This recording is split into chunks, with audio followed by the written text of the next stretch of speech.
অন্তর্বর্তীকালীন সরকারকে হুঁশিয়ারি দিয়ে বিএনপির রংপুর বিভাগীয় সাংগঠনিক সম্পাদক ও তিস্তা বাঁচাও আন্দোলনের প্রধান সমন্বয়ক সাবেক উপমন্ত্রী অধ্যক্ষ আসাদুল হাবিব দুলু বলেছেন, নভেম্বরে নির্বাচনী তফসিল ঘোষণার আগে তিস্তা মেগা পরিকল্পনার কাজ শুরু না হলে বৃহত্তর রংপুর অচল করে দেয়া হবে।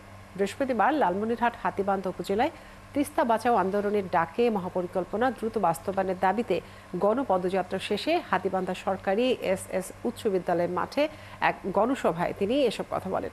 তিনি বলেন, দক্ষিণ অঞ্চলে হাজার হাজার কোটি টাকার মেগা প্রকল্প হাতে নিলেও উত্তরাঞ্চলে একটি প্রকল্প একনেকে পাশ হয়নি। জেলা বিএনপি সভাপতি মোশাররফ হোসেনের সভাপতিত্বে আরও বক্তব্য রাখেন কেন্দ্রীয় বিএনপির নির্বাহী কমিটির সদস্য ব্যারিস্টার হাসান রাজীব প্রধান সহ তিস্তা বাঁচাও আন্দোলনের নেতারা। দুলু আরও বলেন, ফ্যাসিস্ট হাসিনা সরকারের ৩ মন্ত্রী তিস্তা মহাপরিকল্পনার নামে কোটি কোটি টাকা লুটপাট করে খেয়েছে। তবে বিএনপি সরকার ক্ষমতায় গেলে তারেক রহমানের ঘোষিত তিস্তা মহাপরিকল্পনা গুরুত্ব দিয়ে বাস্তবায়ন করবে।